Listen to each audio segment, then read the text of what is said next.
Palabra de Dios en el Evangelio de San Juan, capítulo 20, versículo 11.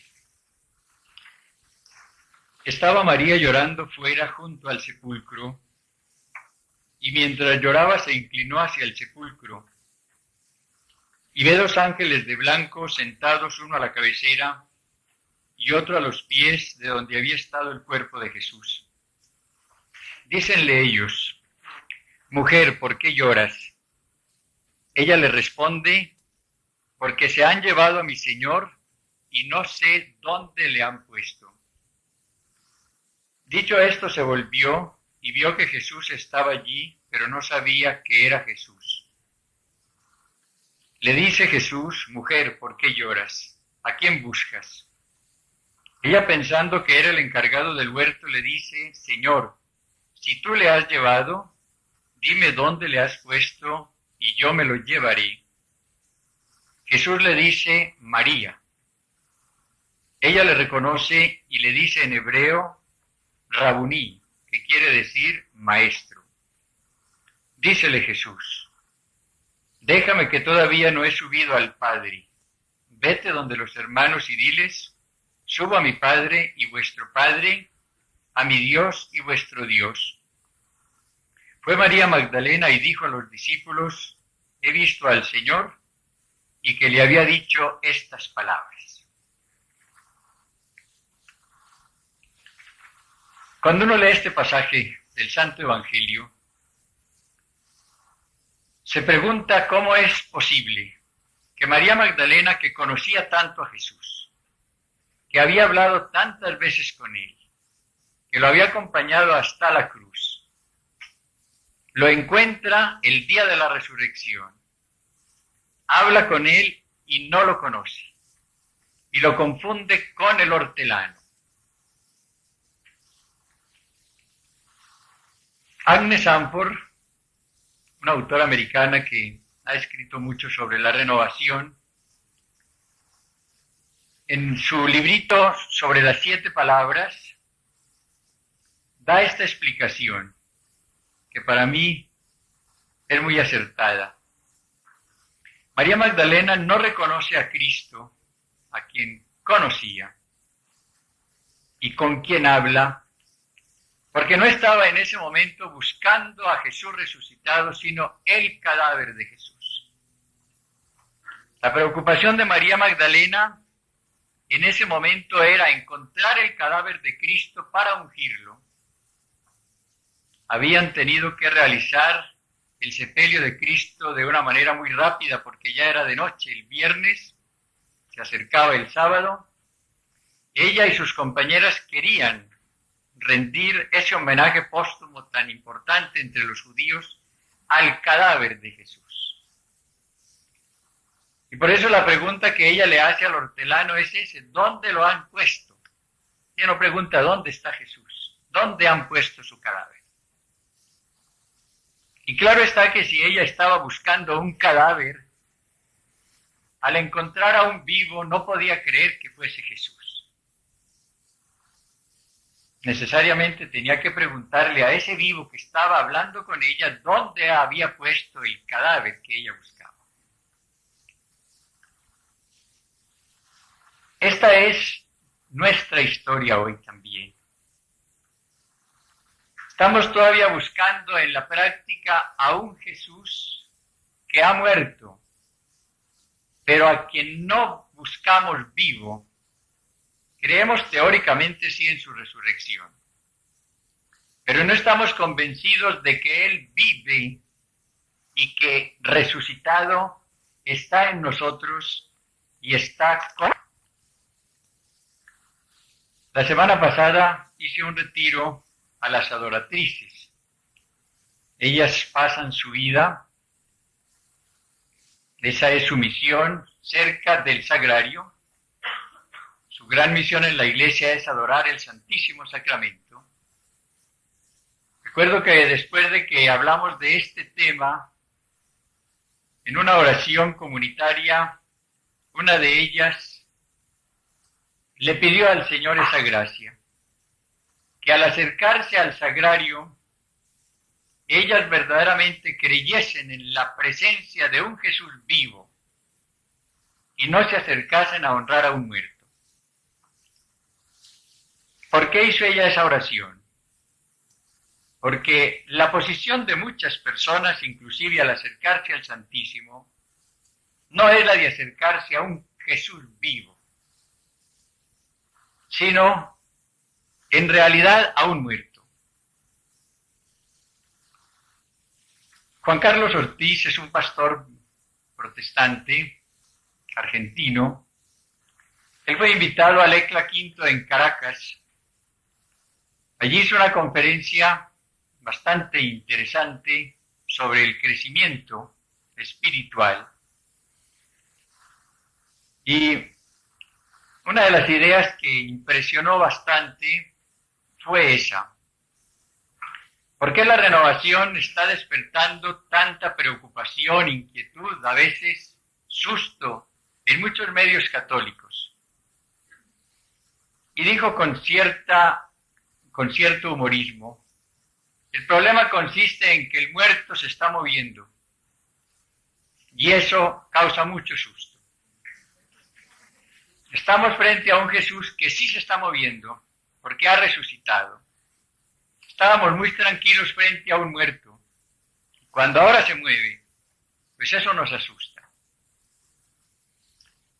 En realidad lo que está sucediendo en jóvenes, en religiosas, en sacerdotes, en esposos, lo que verdaderamente constituye la renovación espiritual es el encuentro con Jesús vivo, con Jesús resucitado.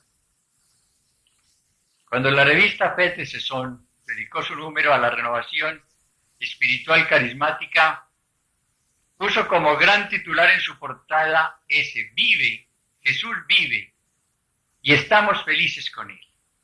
Esa es la expresión de la persona que verdaderamente entra en la renovación.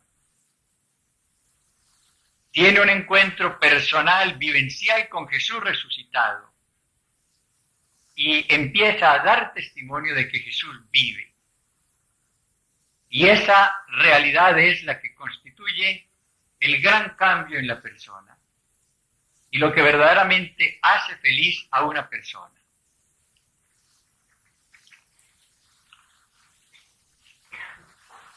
Cuando el Señor habla de la acción del Espíritu Santo en su discurso de la cena, se refiere a varios aspectos, pero uno de los más importantes es sin duda el que encontramos en el versículo 26 del capítulo 15 de San Juan.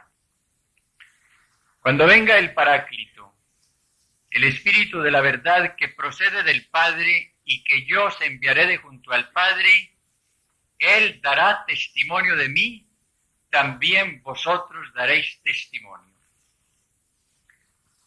Para mí en la renovación, el elemento fundamental, el gran punto de partida es este: recibir en nosotros de parte del Espíritu Santo testimonio acerca de Jesús,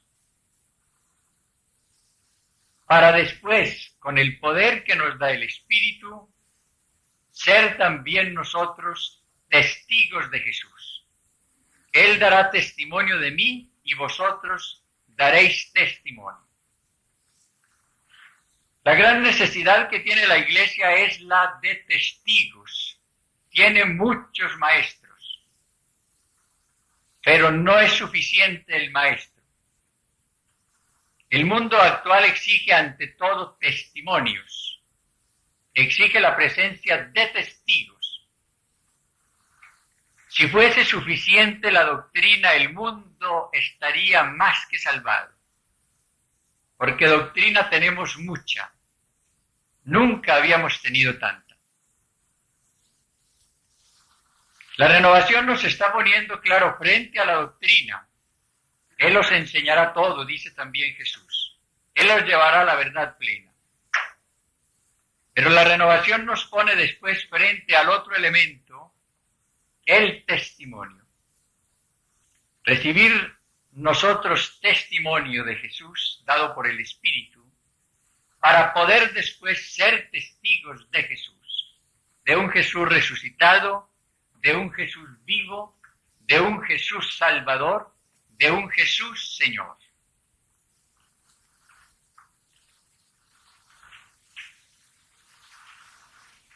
Todos tal vez conocen a este autor Frost, el que escribió Ardientes en el Espíritu y ahora acaba de publicar otra nueva obra. Él dice lo siguiente, que me parece muy acertado. El principal propósito de nuestra experiencia pentecostal es adquirir poder para testificar a otros acerca de Jesucristo. La palabra testificar quiere decir dar testimonio o proporcionar evidencia de algo que hemos visto u oído o experimentado directamente. Ante todo, el Espíritu Santo hace que Jesucristo sea real para nosotros en una experiencia personal, el primer paso.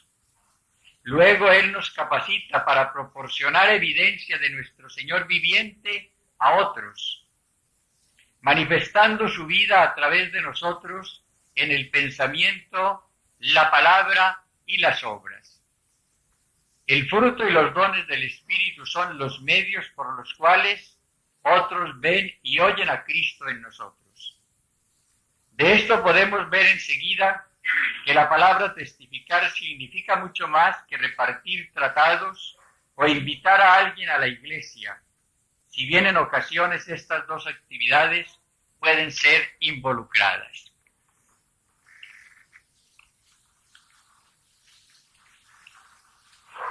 Cuando uno estudia lo que fue la iglesia primitiva, cómo actuó el Señor, se da cuenta de que ella tuvo comienzo con una experiencia profunda de la resurrección de Jesús y del amor y de la acción del Espíritu Santo. La iglesia tuvo como primer momento una experiencia pentecostal. Y a esa experiencia pentecostal siguió la gran información doctrinal. Asistían asiduamente a la enseñanza de los apóstoles. El Espíritu Santo en la iglesia primitiva no siguió el orden que seguimos hoy. Hoy en pastoral nosotros pensamos primero en una preevangelización muchas veces. El mismo Pablo VI habla de ella en la exhortación sobre la evangelización del mundo actual. Después pasamos a la evangelización, siempre con el fin de que un día esa persona evangelizada encuentre a Jesús, lo proclame su Señor. La iglesia primitiva empezó de otra manera. 3,000 personas se reúnen en torno al cenáculo en donde se ha dado el prodigio de Pentecostés. Escuchan un querigma apenas de Pedro, terminan compungidos y preguntan qué debemos hacer. E inmediatamente Pedro les dice: conviértanse, reciban el bautismo para el perdón de los pecados y el don del Espíritu Santo. Y ese día se unen 3,000 personas a ese grupo de los 120. Enseguida viene la gran evangelización. Una evangelización a la cual le darán tanta importancia los apóstoles que para poderse dedicar a la oración y a esta predicación de la palabra, consagrarán a los primeros diáconos para liberarse de todo lo que pueda alejarlos de esta doble misión. Hoy estamos de nuevo frente a esta experiencia del Señor, que es la que causa muchas prevenciones, porque hemos tenido una formación occidental muy cerebral, muy ideológica, porque los peligros que pueden darse, claro está, en el campo de la experiencia, han creado muchas prevenciones acerca de ella. Pero el hombre actual quiere ante todo experiencia en todo campo, y concretamente en el espiritual. Es lo que Pablo VI detectó muy bien y expuso en la catequesis del 20 de noviembre de 1974. Dice lo siguiente: hoy en el campo religioso se prefiere la experiencia al razonamiento. El espiritualismo carismático es preferido al dogmatismo racional.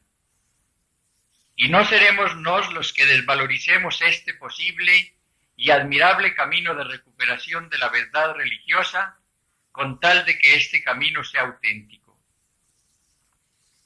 Yo les recomiendo a quienes quieran después informarse más sobre ese tema, los capítulos que tiene el cardenal Sunens en su obra Un Nuevo Pentecostés sobre el Espíritu Santo y la experiencia de Dios, sobre todo el capítulo 4 y el capítulo 5. Allí dice, entre otras cosas, las siguientes: la presencia del Espíritu Santo no es solamente doctrina de fe, ella se percibe en la historia de la Iglesia como una experiencia vivida a través de múltiples manifestaciones renovadas sin cesar.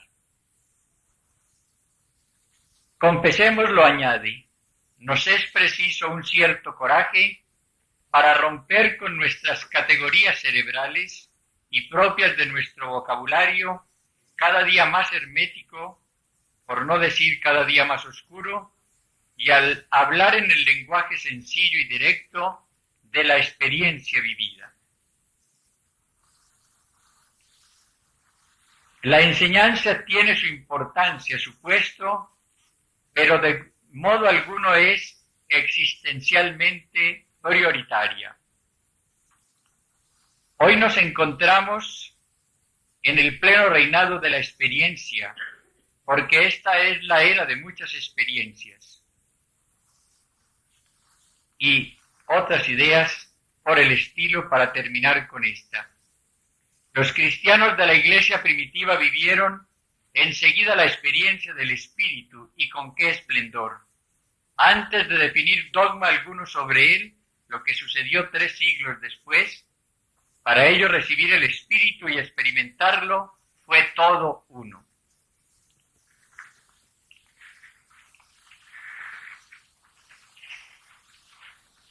Yo creo que si nosotros no descubrimos esta realidad en nuestras vidas primero, y luego en el campo pastoral, pues quedaremos siempre con el vacío mayor, el que solamente puede llenar Cristo resucitado con su presencia amorosa en nuestras vidas. Yo quiero que en esta mañana nosotros todos nos hagamos esta pregunta. Ese Jesús que está en mi inteligencia desde hace tanto tiempo, ese Jesús en quien por bondad de Dios creo desde mi niñez, ese Jesús de quien he oído y leído tantas cosas en libros, en los estudios del seminario, por ejemplo, para los sacerdotes, ese Jesús de quien he predicado tanto, acerca de quien he hecho tantos discursos, ¿qué puesto ocupa en mi conciencia, en mi corazón? ¿Qué es Él para mí como experiencia?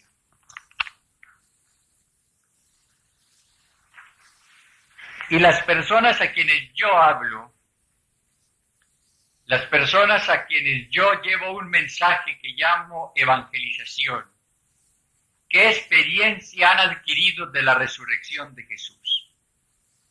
¿Qué puesto ocupa Jesús en la vida de estas personas? Fijémonos en la realidad lamentable de nuestro medio colombiano, que es el que conozco un poco.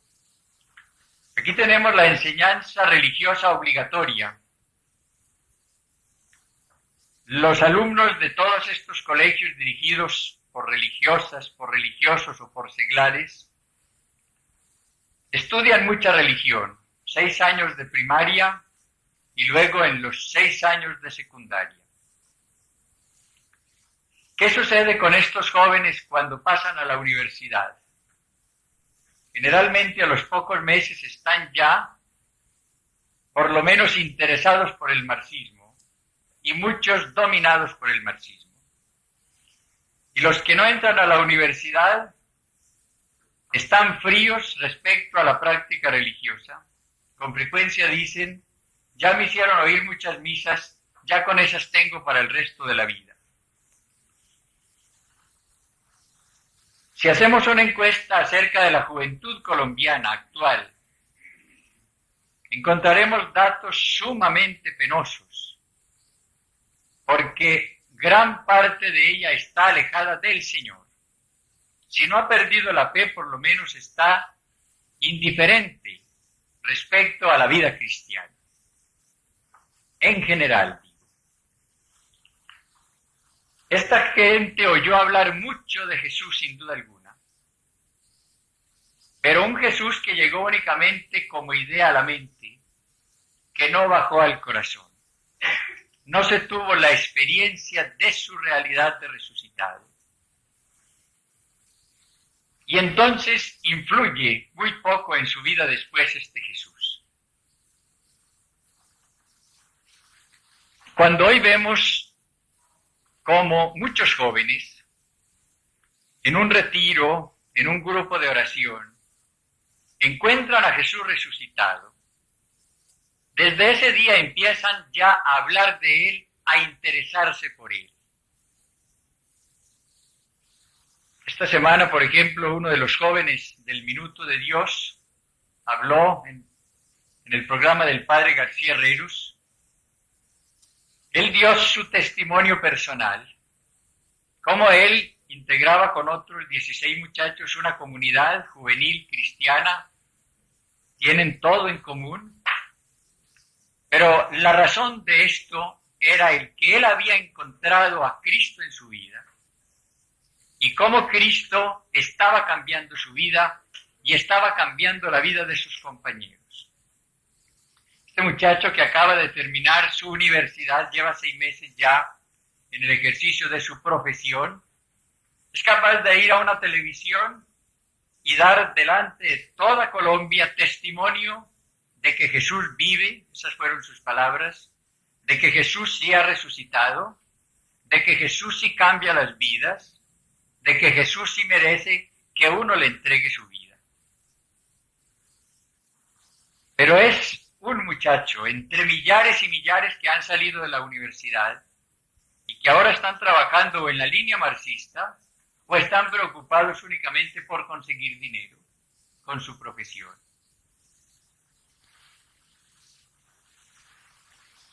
Yo creo que la pastoral sufrirá un verdadero vuelco cuando nosotros la realicemos como el Espíritu del Señor la llevó a cabo en la iglesia primitiva.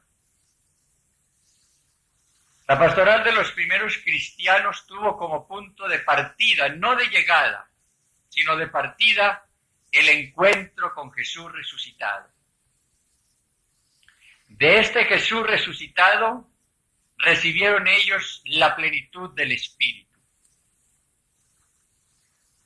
Con esa plenitud del Espíritu, estos primeros cristianos fueron testigos de Jesús. Salieron a dar testimonio por todas partes de que Jesús sí vivía. De este Espíritu recibieron el amor para formar con sus compañeros una auténtica familia de Dios, una comunidad de amor, no solamente de fe y de oración.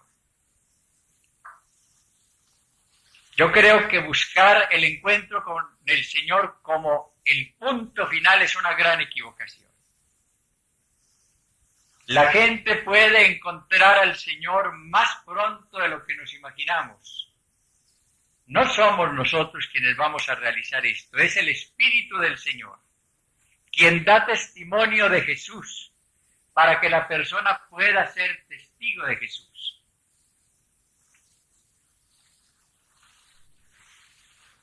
Si nosotros no descubrimos el poder del Espíritu para contar con Él y seguimos preocupados por lo que nosotros como apóstoles podamos hacer, seguiremos muy equivocados y conseguiremos muy poco. Y eso es lo que a tanta gente que trabaja activamente la tiene frustrada. Tantos y tantos esfuerzos. Y se consigue muy poco. A mí siempre me llama la atención cuando en los Hechos de los Apóstoles leo lo que le aconteció a Pablo primero en Atenas y después en Corinto. En Atenas, Pablo hace un discurso muy bien elaborado, lo preparó con mucho cuidado, iba a hablar a los sabios del Areópago. Buscó inclusive en la biblioteca citas de poetas inclusive, la del poeta Aratos, por ejemplo. Ese discurso que fue hecho con una gran preparación sociológica, él estudió primero la realidad de los dioses, del Olimpo, etc., consiguió muy poco. Le dijeron, otro día lo escucharemos, pero apenas unas 2 o 3 personas se interesaron por Cristo. Él sale de allí para Corinto ya con esta lección, porque en Atenas él no mencionó siquiera la cruz de Jesús. Él habló del Dios desconocido. Pero allí él, no sé por qué, no se atrevió a poner delante de aquellos sabios la realidad maravillosa de Jesús crucificado, que resucita después. Sale para Corinto y allí llega en otro tono. Allí llega con temblor, llega con susto, y su tema ya es únicamente Jesús. Yo, hermanos, cuando fui a vosotros, no fui con el prestigio de la palabra o de la sabiduría a anunciaros el testimonio de Dios, pues no quise saber entre vosotros sino a Jesucristo y este crucificado. Y me presenté ante vosotros débil, tímido y tembloroso. Y mi palabra y mi predicación no tuvieron nada de los persuasivos discursos de la sabiduría, sino que fueron una demostración del Espíritu y del poder, para que vuestra fe se fundase no en sabiduría de hombres, sino en el poder de Dios. Y nos dicen los hechos que allí en Corinto se convierte una gran multitud. Y era un puerto en donde la moral era sumamente baja, en donde la ignorancia era muy grande. Allí no estaba la preparación intelectual de Atenas. El contraste es sumamente elocuente. El problema nuestro, sobre todo el sacerdotal y religioso, es llegar a empobrecernos como apóstoles. El sentir nuestra limitación cuando hemos estudiado mucho. El llegar al convencimiento de que sin el Señor nada podemos hacer, para contar únicamente con el poder del Espíritu. No vamos a despreciar la preparación, el Señor quiere que la tengamos, pero para que la pongamos al servicio del Espíritu, al servicio de la cruz del Señor, y no como el gran elemento redentor que a veces creemos. Uno ve cómo actualmente estas personas que encuentran a Jesús resucitado, que descubren el poder de su Espíritu, se convierten inmediatamente en testigos y muy eficaces del Señor. Hay muchas de estas personas que no pueden evangelizar en el sentido de dar doctrina, porque no la poseen todavía. Pero hacen la gran evangelización de dar la buena nueva de que Jesús existe, de que ha resucitado, de que nos ama, de que es el Salvador, y con esto consiguen unos resultados que son verdaderamente admirables. Ustedes ven cómo María Magdalena, cuando encuentra a Jesús resucitado, sale inmediatamente a dar la buena noticia a los 11. Lo he visto, Él ha resucitado. Cuando los 2 discípulos de Maús se dan cuenta, allá en la posada, que Jesús sí resucitó, que es Él, inmediatamente vuelven a Jerusalén, no siguen para sus casas. Vuelven a decir a los 11, ha resucitado y lo hemos visto. La persona que hoy encuentra a Jesús resucitado inmediatamente sale a dar la buena noticia a otros.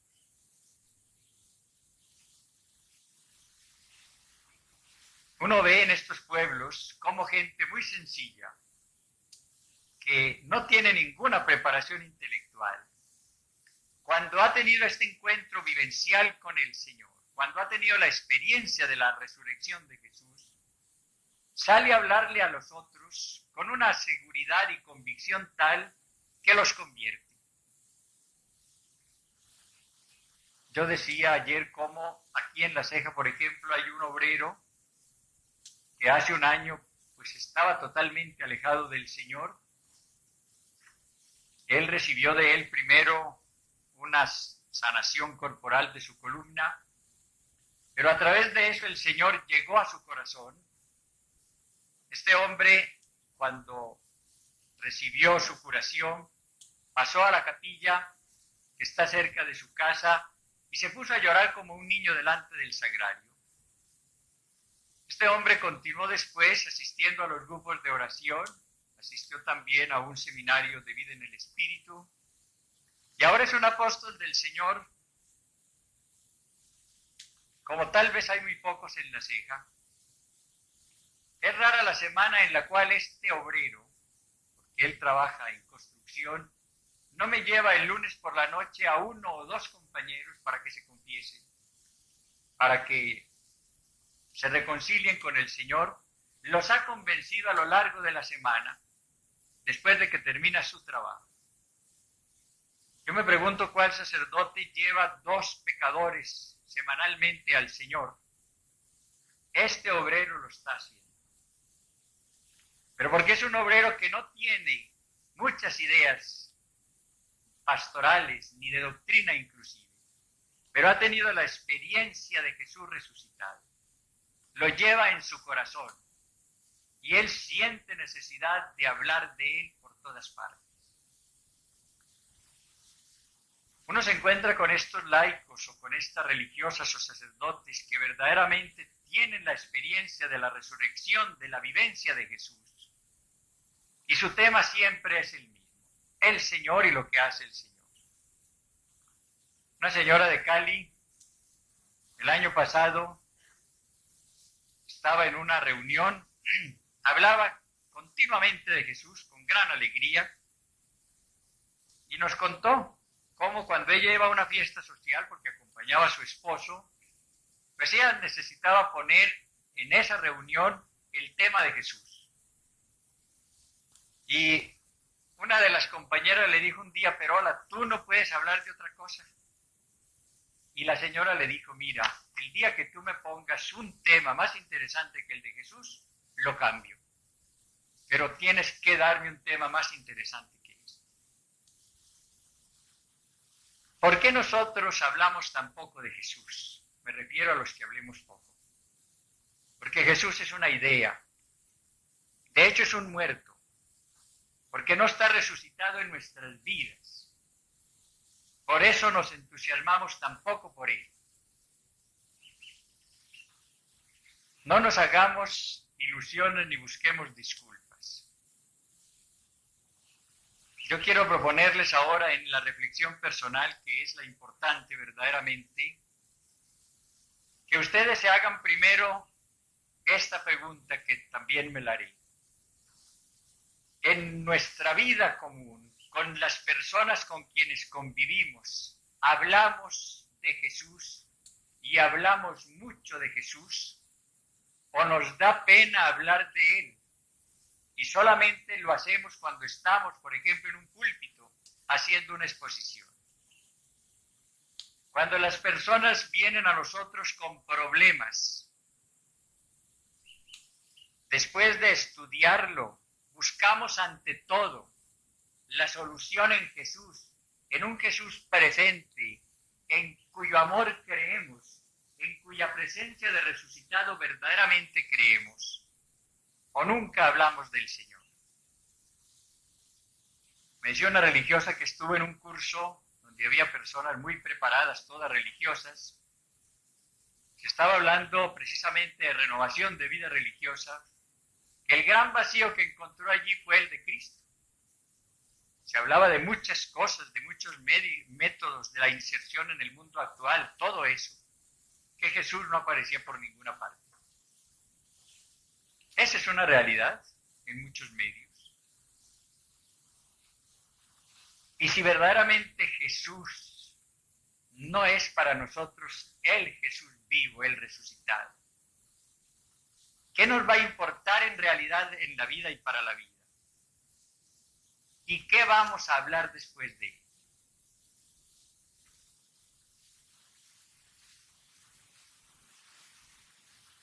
Este sacerdote americano que publicó su testimonio en un librito, cuenta cómo él había decidido abandonar su sacerdocio, pidió su exoneración y mientras venían los papeles se fue a Puerto Rico, a la playa, para pasar allí sus vacaciones. Estaba un día allí, echado, recibiendo el sol, cuando de pronto pasó una bañista y le dijo, ¿qué es Cristo para ti? Y la bañista siguió.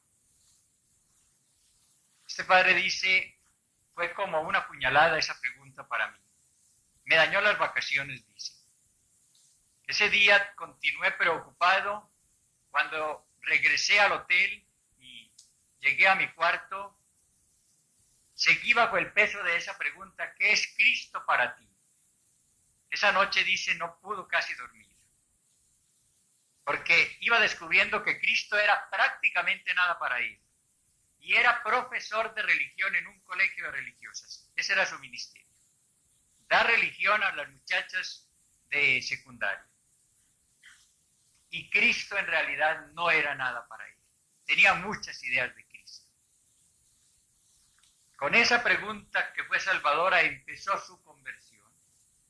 Meses después encontró a ese Cristo resucitado. Le entregó su vida. Pidió que no siguieran tramitando su dispensa. Y desde ese día empezó ya a hablar de Jesús, pero en otro tono.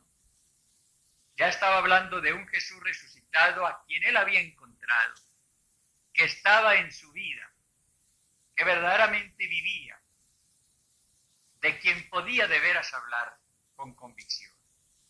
Era un hombre que había tenido la experiencia de Jesús y podía entonces dar testimonio de Jesús. Y la segunda pregunta que formulo es esta. Cuando hacemos apostolado, cuando vamos, por ejemplo, a evangelizar,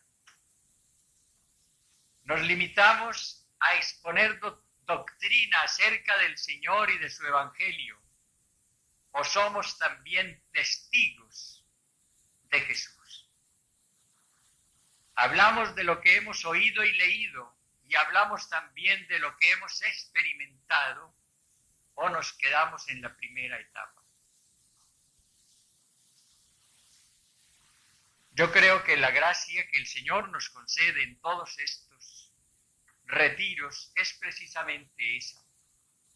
Llegar en el momento de Dios, porque Él no se repite en ninguna persona. Él obra siempre distinto en cada vida. Lograr que el Señor nos conceda la gracia de ese encuentro personal con Él. La gracia de tener una experiencia más profunda de su presencia amorosa en nuestras vidas. Y la de tener después la experiencia en nosotros del poder de su Espíritu. Lo importante no es lo que se diga aquí, lo importante es lo que cada uno de nosotros escuche del Espíritu. Por eso les suplico que ahora dediquemos en silencio un rato a una reflexión personal seria sobre este punto. Yo espero que nadie, estamos con gente muy seria, vaya a desperdiciar esta oportunidad. Tenemos muchos lugares, la capilla, las celdas, los prados, para esta reflexión, en la cual nos hagamos esas preguntas que acabo de formular y que son muy importantes para todos nosotros.